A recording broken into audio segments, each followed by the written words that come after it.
시청자 여러분 안녕하십니까? 7월 10일 목요일 KBC 뉴스와이드 시작합니다. AI 인공지능 시대로 접어들면서 전력 확보가 전 세계적인 과제로 떠올랐습니다. 재생에너지와 원자력 등 다양한 에너지원 개발과 확보가 국가 경쟁력이 됐는데요. 최적의 시기에 출범한 세계 유일의 에너지 특화대학인 한국에너지공과대학교에 대한 기대가 더욱 커지고 있습니다. 오늘은 나주 빛가람 혁신도시에 자리 잡고 개교 4년 차가 된 켄텍, 한국에너지공과대학의 박진호 총장 직무대행과 이야기 나눠보겠습니다.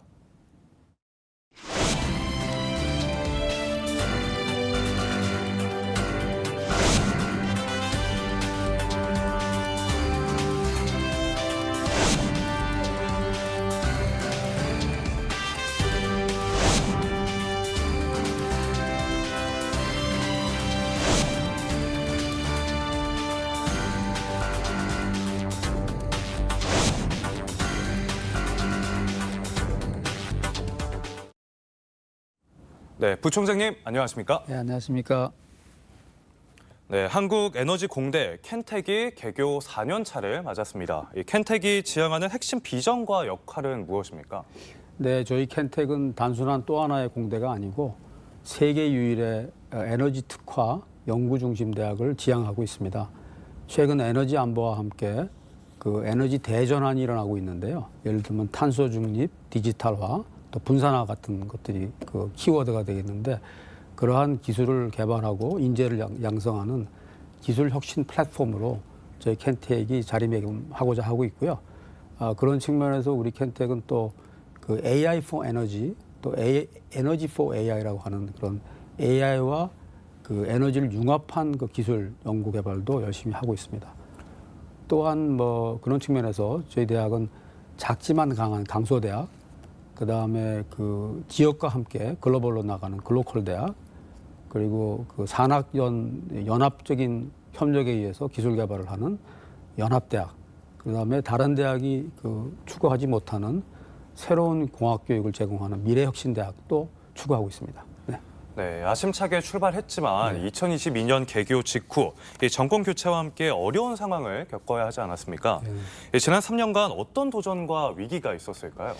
뭐 저희들 이제 사실 좀 힘이 들었었습니다만은 다행스럽게도 저희 교직원들이 합심해서 그 위기를 잘 극복하고 있고요. 특히 최근 들어서는 이제 추경에서 예산도 더 지원받는 등 힘을 받아가지고 큰 어려움 없이 잘 극복하고 있습니다. 네, 초대 총장이 물러난 이후 1년 7개월째 연구부 총장님이 총장 직무대행을 맡아오고 있습니다. 리더십 공백에 따른 한계나 부담은 좀 없을까요? 네, 분명히 저 공백이 있는 건 사실인데요. 조금 전에 제가 말씀드렸듯이 저희 교직원들하고 학생들이 흔들리지 않고 세계 최고의 공과대학을 만들겠다는 의지가 굉장히 강합니다. 그래서 모두 합심해서 그 위기를 잘 극복했다, 이렇게 말씀드릴 수가 있고요. 또 연구부총장이었기 때문에 그 학교의 모든 핵심 그 의사결정 과정에 참여를 해왔기 때문에 그런 이제 공백을 최소화하려고 노력하고 있습니다. 네, 이재명 정부 출범 이후 총장 선임 논의가 재개될 것으로 보이는데요. 총장 선임 절차가 언제쯤 가시화될 수 있을까요? 네, 새 정부가 들어왔기 때문에 아마 조만간 총장 선임 그 프로세스가 시작될 것으로 예상은 하고 있습니다만, 그 총장 선임 절차가 그 산업부 장관의 승인과 그다음에 교육부 장관의 동의를 받게 돼 있습니다. 그래서 구체적인 일정에 대해서 저희 대학이 예단하기는 좀 어려운 게 현실이라고 하겠습니다. 네, 켄텍은 핵심 시설만 우선적으로 완공해 개교한 이후 캠퍼스를 단계적으로 확장 중인데요. 현재 공정률과 시설 조성은 순조롭게 진행되고 있습니까?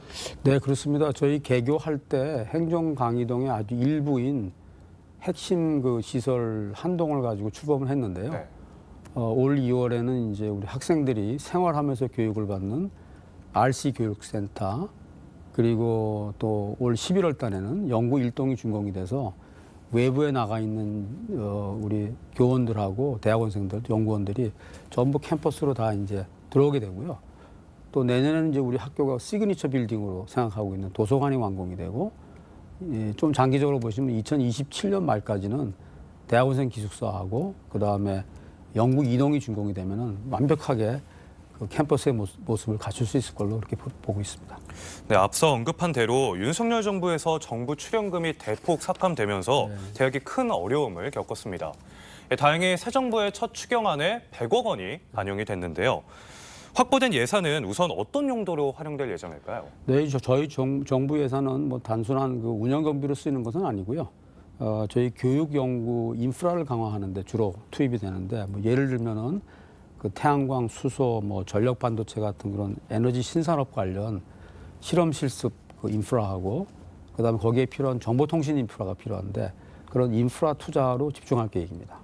네, 그렇다면 향후 추가로 필요한 예산이나 지원에는 또 어떤 것들이 있을까요? 네, 저희 켄텍이 아무래도 이제 신설 학교다 보니까 지속적으로 이제 예산이 필요한 부분이 있습니다. 특히 이제 좀 규모가 큰 실증 연구 또 저희 대학이 추구하고 있는 에너지 클러스터를 조성한다든지 또 우수 연구 인력을 확보하기 위한 어떤 그 지원 제도, 또 글로벌 또 산학 협력이 중요하기 때문에 거기에 필요한 국제화 예산 이런 쪽도 계속 예산이 필요한 부분이 되겠습니다. 네.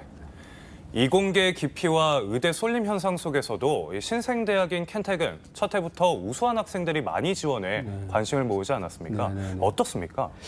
예, 저희들 개교 첫 해 입시 경쟁률이 24대 1을 좀 넘었었거든요. 그리고 작년 입시, 제일 최근 입시에서도 수시 모집에서 19.81대 1이라고 하는 굉장히 높은 경쟁률을 보였고요. 또 저희들이 자체 파악한 바에 의하면은 그 들어온 학생들의 수준도 전국 최고 수준이 아닌가 이렇게 보고 있습니다. 특히 이제 저희 학생들의 특징이 그 에너지 환경에 진심인 학생들이 많습니다. 그래서 이탈률도 낮고 굉장히 학업에 열중하고 그렇게 하고 있습니다. 네, 개교 직후부터 이 정치적인 문제로 어려움을 겪었던 지난 3년 동안 이 지원 학생들의 변화는 없었을까요? 저희가 사실 제일 걱정했던 것이 혹시 이러한 부분에서 우리 우수 학생들이 지원을 하지 않을까 그걸 걱정을 제일 많이 했는데 다행히 그 우려하고는 달리 저희 뭐 예를 들어서 뭐 영재고나 과고 이런 우수한 그 과학 영재들이 저희 대학을 계속 지원해주고 있고요. 또 지리적으로도 우리 수도권, 뭐 경상권, 충남권에서 상당히 골고루게 우수한 학생들이 그 지원하고 있습니다. 그리고 이제 또 하나 저희들이 좋게 보고 있는 것이 재학생 이탈률인데요. 재학생 이탈률이 3%가 채 안 됩니다. 근데 그런 것이 이제 어떻게 보면 학생들의 대학 생활에 대한 만족도를 이제 간접적으로 보여주고 있어서 아마 그런 것들이 여러 가지로 작용하고 있지 않나 보고 있고 또 저희들이 그동안에 뭐 의대 열풍이 불고할 때 그 학교 차원에서 노력을 좀 했는데요. 뭐 예를 들면은 과거 영재고에 그 에너지 동아리를 만드는 걸 도와주고 그래서 에너지 동아리 학생들을 우리 학교로 초빙해가지고 우리 켄텍의 학부생들하고 고등학생들이 같이 기후텍 심포지움 같은 걸 열고 그러면서 학교도 보여주고 뭐 그런 것도 좀 효과가 있지 않았나 이렇게 보고 있습니다. 네, 켄텍은 이 에너지 분야 특화 대학이지 않습니까? 네네. 근데 개교 당시 계획과는 달리 원자력 분야를 네네. 추가했습니다. 네네. 그 부분에 어려움은 조금 없었을까요? 특별한 어려움은 없었고요. 저희가 그 출범할 때는 사실은 그 크게 5개 분야를 그 설계를 했습니다. 에너지 AI, 네. 수소, 그다음에 차세대 전력망, 그다음에 에너지 신소재, 그리고 환경기후기술 그 5개 분야로 시작을 했는데 환경기후기술 분야 안에 이미 핵융합 분야는 포함이 돼 있었고요. 근데 이후에 최근 들어서 그 이른바 차세대 소형 원자력에 대한 관심이 높아지고 그 부분에 대한 연구의 필요성이 또 증대가 됐기 때문에 그 핵융합 분야하고 차세대 그 원자력 분야를 합쳐서 저희가 원자핵 에너지라고 하는데 그런 새로운 그 과정을 추가하게 됐습니다. 또 뭐 내부적으로는 이제 우리 AI 연구소가 AI만 한 게 아니고 태양광 분야도 같이 하고 뭐 원자력 분야도 같이 하고 있기 때문에 그런 융합 연구를 통해서 하고 있고 대외적으로는 저희 그 뭐 세계적인 물리학자죠 리처드 뮬러 교수 UC 버클리에 그분이 창업한 디피션사라든지 또 국내 기업 중에서 이제 SMR로 진출을 모색하는 뭐 DS 단석이라든지 그런 기업들하고 MOU를 체결하고 외연을 확장해 나가고 있는 상태입니다. 잘 가고 있습니다. 네. 개교 4년 차인 켄텍도 내년 초에 첫 졸업생을 배출합니다. 이 개교 초기에만 해도 한전 등 입사에 유리한 것 아니냐는 그런 오해도 조금 있었는데요. 이 졸업생들의 주요 진로는 어떻게 전망하고 있습니까? 네, 저희가 이제 출범 4년 차를 맞아서 내년 2월에 이제 정규 졸업생을 내게 될 것 같고요. 바로 이제 다음 달에는 조기 졸업생이 또 5명이 나옵니다. 네. 그래서 이제 사실 처음에는 이제 우리 켄텍에 오게 되면 한전으로 바로 입사하는 거 아니냐는 오해가 있었는데요. 그거는 전혀 사실이 아니고 우리 학생들은 지금 에너지 대전환 시대에 내가 뭘 할 수 있는지 그걸 굉장히 좀 자기가 어떤 식으로 기여하는지에 대해서 집중하고 있고 지금 저희가 일부 파악한 바에 의하면은 상당히 많은 수의 학생들이 우리 켄텍 대학원으로 대학원 진로를 이제 모색하고 있고요. 일부 학생들은 뭐 대기업이나 스타트업이나 또 에너지 공기업 또 뭐 국제기구 이런 데로 상당히 좀 진로를 탐색하고 있는 그런 상태에 있습니다. 네, 그렇다면 우수한 인재 양성과 함께 켄텍이 지난 4년 동안 거둔 대표적인 성과들은 어떤 것들이 있을까요? 네, 아까 말씀드렸듯이 우리 에너지 AI 분야, 뭐 스마트 그리드 분야, 수소, 뭐 태양광, 뭐 배터리라든지 전력 반도체, 또 원자력, 뭐 핵융합, 또 인공광합성 그런 분야에서 상당히 수준 높은 세계 최고 수준의 연구 결과를 발표하고 있고요. 특히 그 작년도 대학 그 정보 공시 기준으로 교원 1인당 그 연구비 수주액이 5억 2천만 원을 달성해서 전국에서 포스텍 카이스트 다음에 3위를 차지했습니다. 그리고 올해는 또 이제 산업부에서 하는 그 원천 핵심 과제인 그 알키미스트 프로젝트라는 게 있는데요. 거기에 그 AI 분야에서 3개가 선정이 됐는데 그중에 2개가 저희 켄텍 연구진이 유치를 했습니다. 그래서 신생대학 치고는 굉장히 괄목할 만한 성과를 낸 게 아닌가 보고 있고 앞으로도 저희 그 연구 경쟁력을 더 강화하는 쪽으로 추진할 계획을 가지고 있습니다. 켄텍이 최근 개교 이래 처음으로 해외 봉사단을 네네. 파견하지 않았습니까? 네네. 현지에 가서 어떤 봉사 활동을 할 계획인지 궁금합니다. 지금 올해 이제 베트남에 이제 학생들이 좀 가 있는데요. 네. 그 학생들이 주로 하는 것이 저희가 가지고 있는 그 공학적인 장점 중에서 특히 이제 AI 분야가 상당히 강하거든요. 그래서 그 AI를 교육시킨다든지 하는 것을 주로 그 베트남에 있는 약간 저개발 지역에 학생들의 AI 수준을 올리는 일을 함과 동시에 거기서 이제 그 지역 개발하는 부분에도 참여해서 봉사 활동을 하고 한 3주간 활동하고 돌아올 계획으로 있습니다. 네, AI 시대로 접어들면서 각국의 에너지 정책도 변화하고 있습니다. 이재명 정부도 아리백 실현을 위한 재생에너지 확대와 원자력 등 에너지 믹스 정책을 강조하고 있는데요. 이런 정책 기조 속에서 에너지 인재를 키워내는 켄텍의 역할도 더욱 중요해지고 있는 것 같습니다. 어떻습니까? 네, 지금 뭐 전체 산업 분야가 다 그렇습니다만은 에너지 분야도 예외 없이 AI 기술과의 융합이 굉장히 그 빠르게 진행이 되고 있고 그에 따라서 각국의 그 에너지 정책도 발빠르게 그 적응해 나가고 있습니다. 그래서 저희 이재명 정부 역시 아리백을 중심으로 한 재생에너지 확대와 함께 또 원자력도 또 같이 활용하겠다는 균형 잡힌 에너지 믹스를 강조하고 있고요.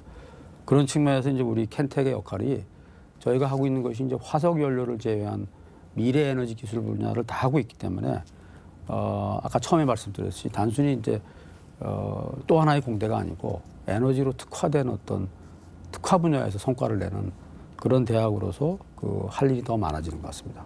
특히 이제 조금 이제 상세하게 말씀드린 뭐 AI라든지 전력망 또 배터리 ESS 뭐 또 탄소 중립 같은 그런 영역이 굉장히 기술적으로 복합성이 큽니다. 그래서 기존에 구조화되어 있는 이제 학제적 교육 위주의 한 가지 전공을 깊이 파는 걸로서는 이 에너지의 복잡한 문제를 다 해결하기 어렵거든요. 근데 그런 측면에서 저희는 처음부터 융합 연구를 하고 융합 교육을 시키기 때문에 이러한 그 시대의 변화에 잘 적응하는 인재를 만들려고 하고 있고 저희 켄텍의 교육 모델을 한마디로 정의를 해드리면은 창의, 융합, 탐구형 인재고 실제 문제를 해결하는 그런 실전 문제 해결형 인재를 만들고 있어서 지금 시대가 요구하는 그런 인재를 만들고 있다. 또 그걸 뭐 교육학적으로는 뭐 역량 기반 교육이라고 그래서 영어로는 이제 competency based education이라고 그러는데 그거를 모든 교과목에 실제로 구현하고 있는 아마 우리 국내 유일의 대학이 아닌가 그렇게 보고 있습니다. 네. 네, 그리고 새 정부의 국정기획위원회에 켄택 교수님 두 분도 참여하고 계시지 않습니까? 역시나 좀 에너지 정책 분야에서 활동하고 계신 걸까요? 맞습니다. 저희 그 켄텍의 윤재호 교수하고 김성환 교수가 지금 기획위원회 경제 1분과 2분과에 그 자문위원으로 참여하고 있는데 두 분 다 뭐 저 자타가 공인하는 에너지 분야의 그 전문가시고 그래서 뭐 지금 새 정부가 하고 있는 에너지 고속도로라든지 또 재생에너지의 확대와 뭐 안정적인 공급망 구축이라든지 그런 부분에 대해서 그 전문 의견을 제시하고 있고 뭐 그것이 저희 켄텍의 어떻게 보면 좀 위상 제고에도 도움이 된다 이렇게 보고 있습니다. 네. 이재명 대통령은 대선 후보 시절 이 에너지 고속도로로 경제 도약과 이 지역 균형 발전을 이끌겠다고 공약했는데요. 에너지 고속도로는 어떻게 실현 가능합니까?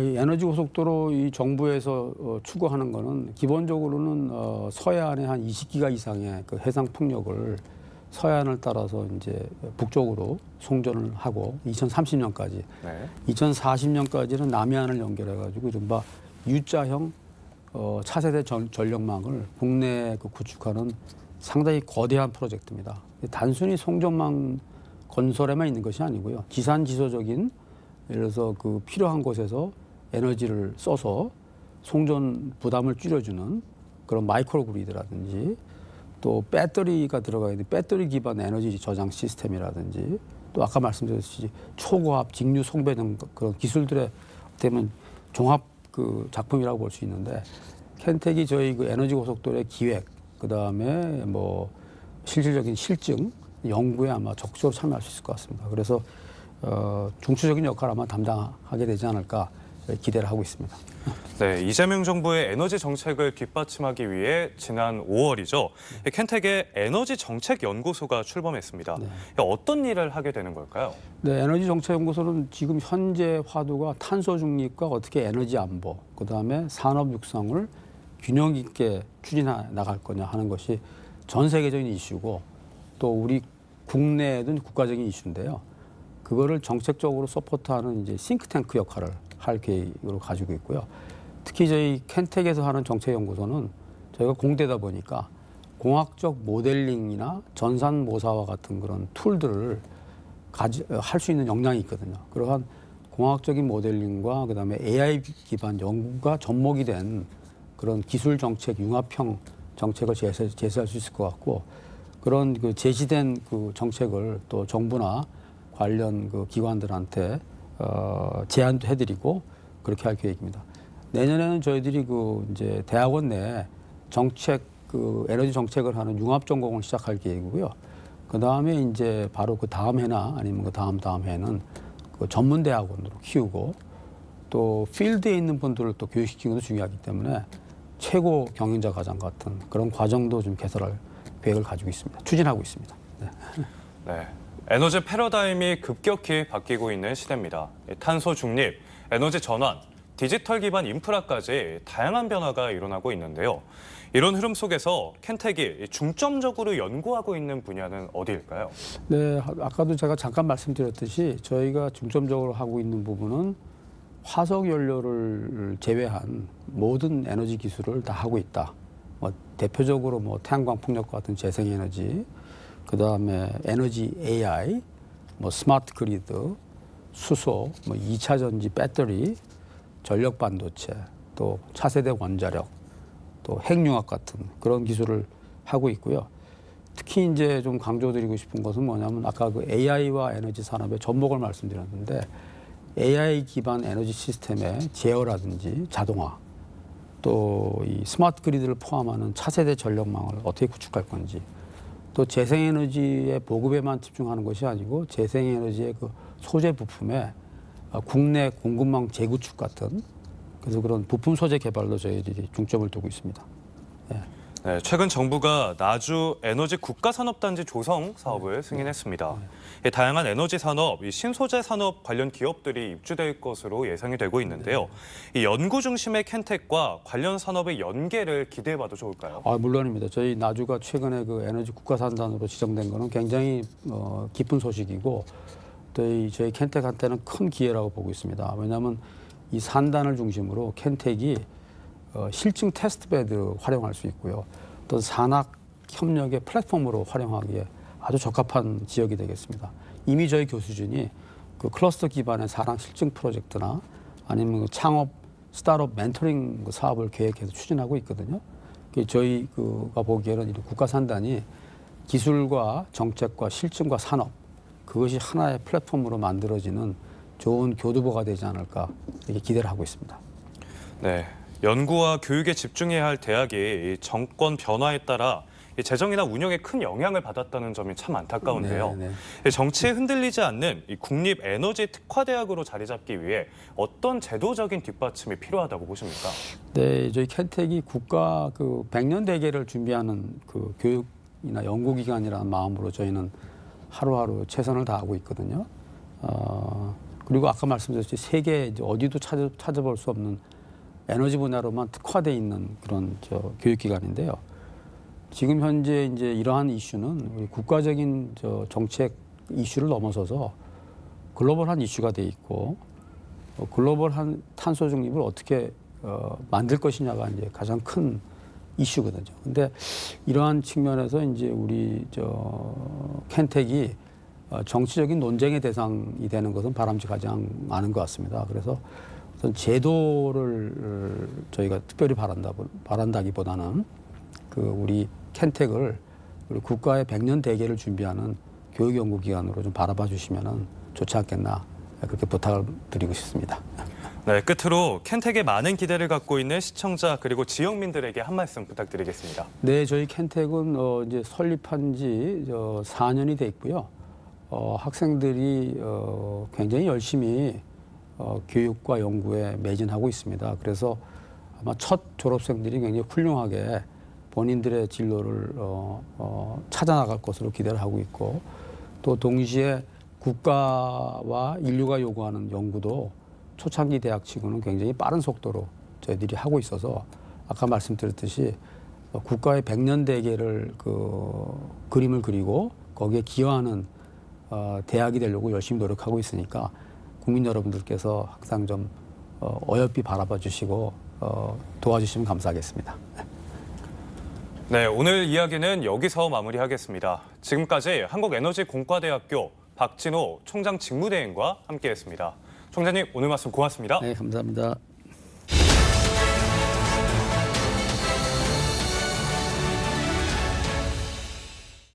서울광역방송센터입니다. 서울중앙지법이 오늘 새벽 2시 7분쯤 윤석열 전 대통령에 대한 재구속영장을 발부했습니다. 남세진 영장 전담 부장판사는 증거인멸의 우려가 있다고 영장 발부 사유를 밝혔습니다. 지난 3월 7일 지귀현 부장판사의 구속 취소 이후 124일 만에 재구속입니다. 전직 대통령 신분을 박탈당한 윤 전 대통령은 1차 구속 때와 달리 이번엔 보통 재소자와 똑같이 이른바 정밀 신체 검사를 받고 수의를 입고 독방에 수감됐습니다. 여기도 초대석 박지원 더불어민주당 의원과 관련 얘기 해보겠습니다. 의원님 어서 오십시오. 네, 안녕하세요. 전직 대통령이 2번 구속당한 진짜 초유의 일이 전대미문의 일이 현실화됐는데 어떻게 보셨나요? 국가적으로 대단히 불행한 일을 윤석열, 네. 김건희가 자초해서 자업자득했다. 저는 이렇게 평가합니다. 어떻게 됐든 네. 전두환, 노태우, 이명박, 박근혜, 네. 윤석열 5분의 전현직 대통령들이 구속되는 사태는 네. 이번 윤석열 구속으로 끝나야 반란이나 쿠데타도 다시는 대한민국에서 없는 그런 좋은 국가로 탄생하는 계기를 만들자 이런 말씀드립니다. 페이스북에 나도 서울구치소 3년 살아봤는데 당해봐라 여름은 지옥 그런 말씀을 남기셨던데 엄청 뭐 지옥이라고 표현할 정도로 힘든가 보죠, 여기? 겨울은 그래도 살만해요. 네. 이제 심야 전기로 바닥이 따뜻하고 이불도 덮고 내복도 몇 개씩 끼워 입으니까 네. 살만하지만 여름은 그 서울구치소 빌딩 자체가 시멘트로 된 겁니다. 아. 그러니까 거기에서 나오는 열 뭐 천정에 조그만 선풍기가 하나 뱅뱅뱅 돌아가다가 밤 10시 되면 꺼지고 그것도 진짜 덥습니다. 저는 그 신영복 선생 감옥으로부터의 사색. 사색하는 그 여름 징역살이의 어려움 중에 그 옆에 있는 사람을 사람이 아니라 37.8도짜리 열덩어리로만 느낀다. 뭐 그런 게 생각이 나기도 하던데 한 번 들어갔다가 다시 들어가는 거여서 더 싫을 것 같다는 생각도 드네요. 윤석열 전 대통령. 그렇죠. 뭐 저도 그런 경험을 했지만은 나와 있다가 들어가면 더 네. 견디기 힘들죠. 그렇지만은 이제 신영복 교수는 소위 잡범 취급으로 여러 사람이 한꺼번에 혼방을 썼지만은 윤석열 대통령 뭐 저도 그랬습니다만은 독방을 쓰니까 옆에 사람 즉 난로가 하나 없어진 거다고 그런 것은 못 느낄 겁니다. 그렇지만 엄청나게 덥습니다.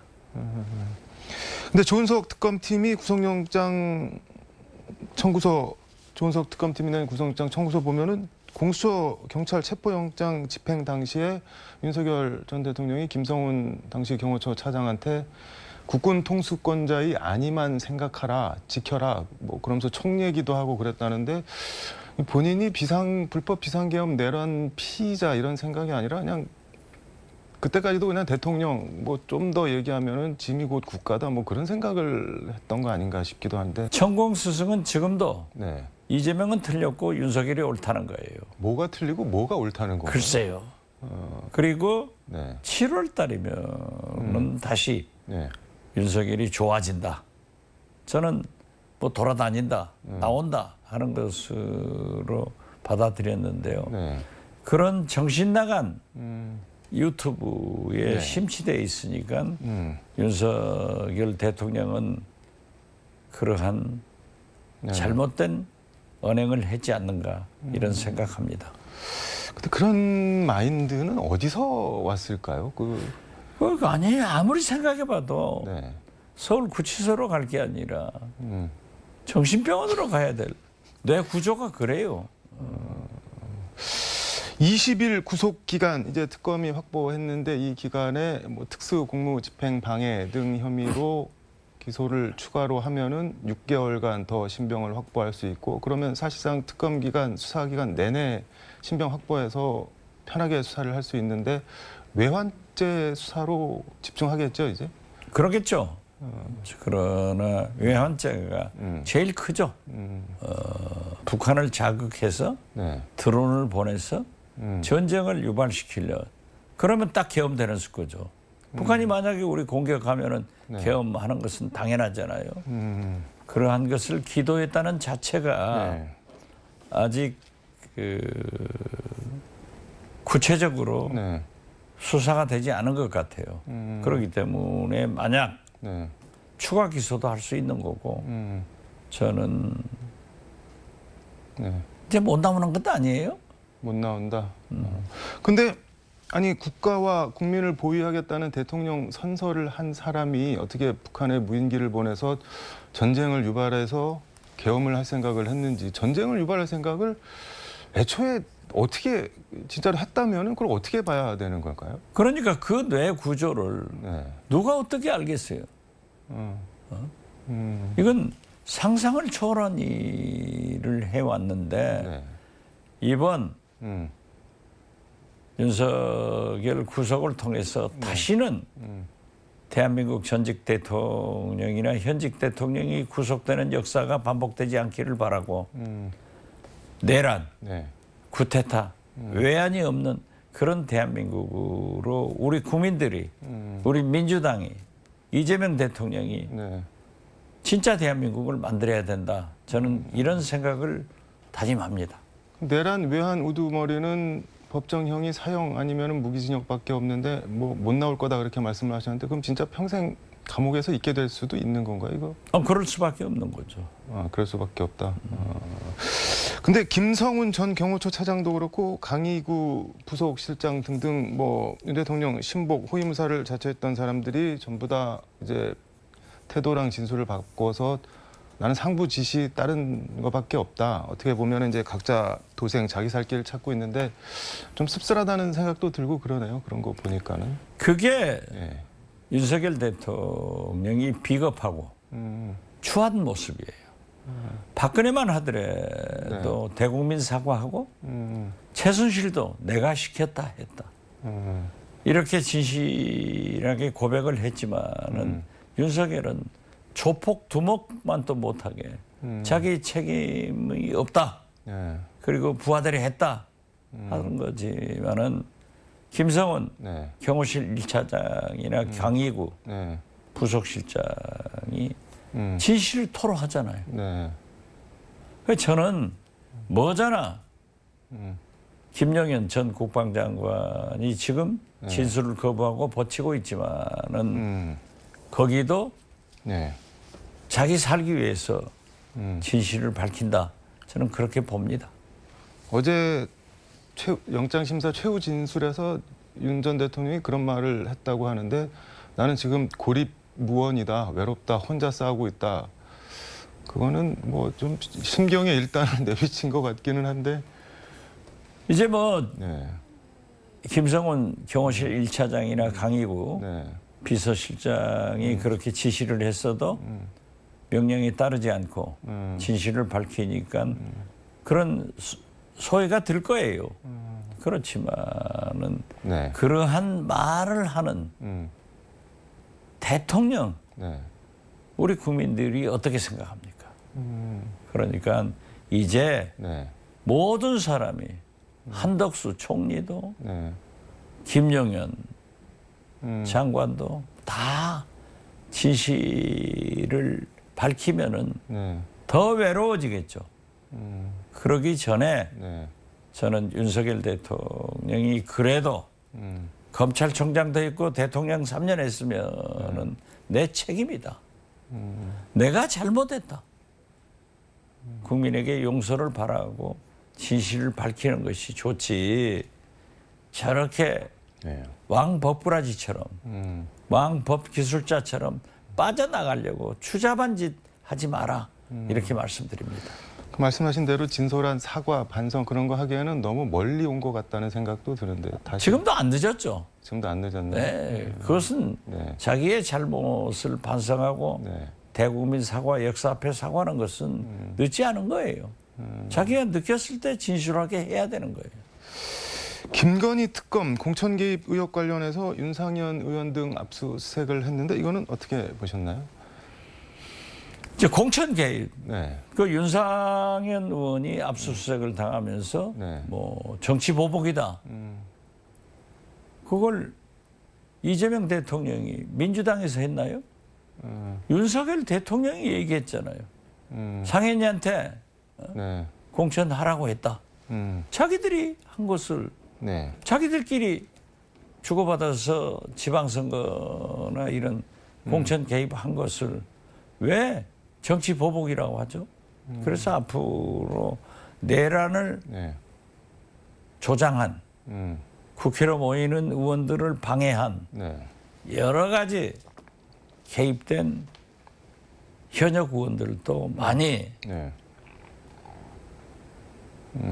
고초를 겪을 것이다. 네. 그때 우리 국회로 뭐 체포영장이나 네. 혹은 구속동의가 오면은 우리는 내란을 청산한다는 입장에서 협력할 수밖에 없지 않느냐. 저는 그렇게 봅니다. 근데 압수수색 영장에 윤석열, 김건희 부부와 윤상현 의원 그리고 정진석 당시 지방선거 공관위원장, 전 비서실장 등등 다 피의자로 적시를 했는데 이거는 그럼 뭐 정권 전체가 그냥 그 뭐 김건희 여사들한테 끌려갔다는 건가요? 이거 뭐 지금 현재 보면은 명태균 씨가 네. 제출한 그러한 녹취록, 네. 전화 녹음 내용을 보면은 윤석열 대통령 육성으로 나오지 않습니까? 이걸 어떻게 부인하냐고요. 근데 뭐 영부인이 그 정도 힘이 있나요? 아니 그러니까 네. 제가 지난 3년간 네. 1740번 네. 방송에 나와서 줄기차게 주장한 게 뭐예요?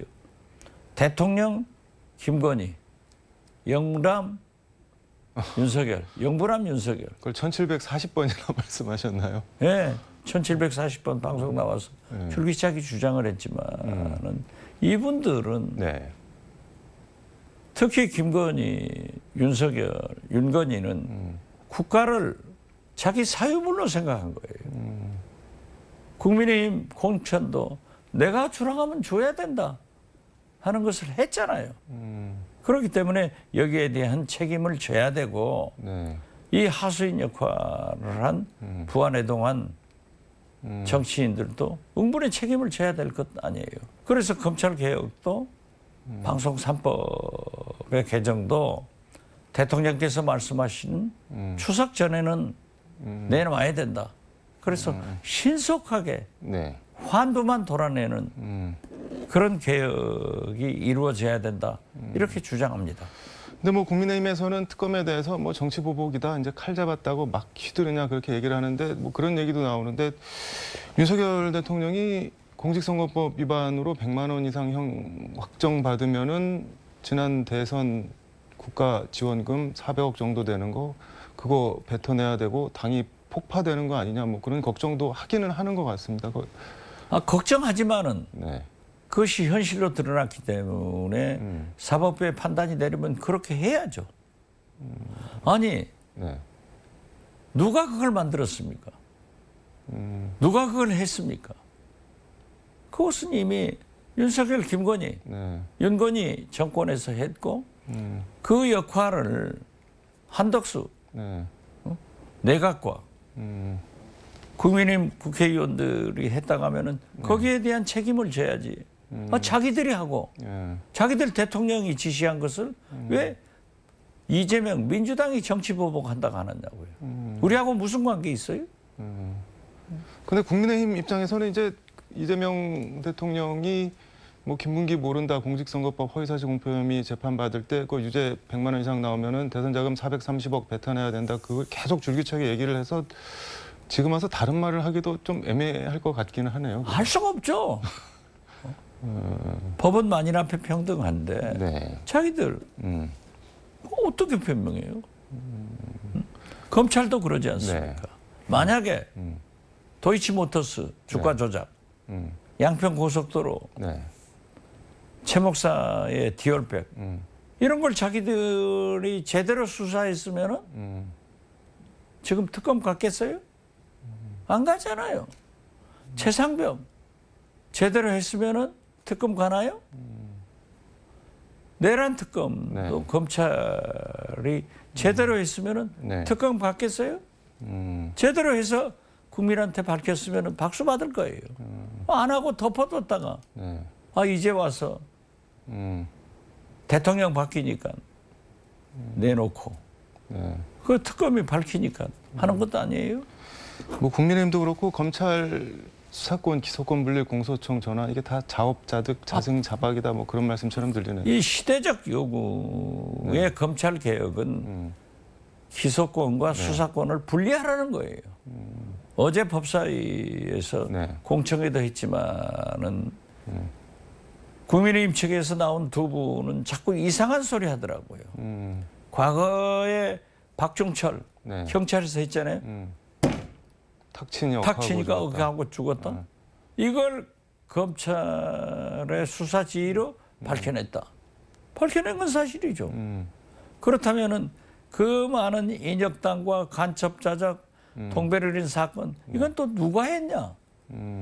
그렇기 때문에 이러한 일이 역사적으로 반복되지 않도록 네. 수사는 기소는 별도로 하자는 걸 이걸 안 하겠다고 하면은 시대 개혁을 국민의 요구를 거역하는 거 아니에요? 그래서 네. 우리는 어떠한 경우에도 추석 전에는 빨리 해야 된다 하는데 민주당은 변함이 없습니다. 민주당 국회가 네. 개혁의 주체예요.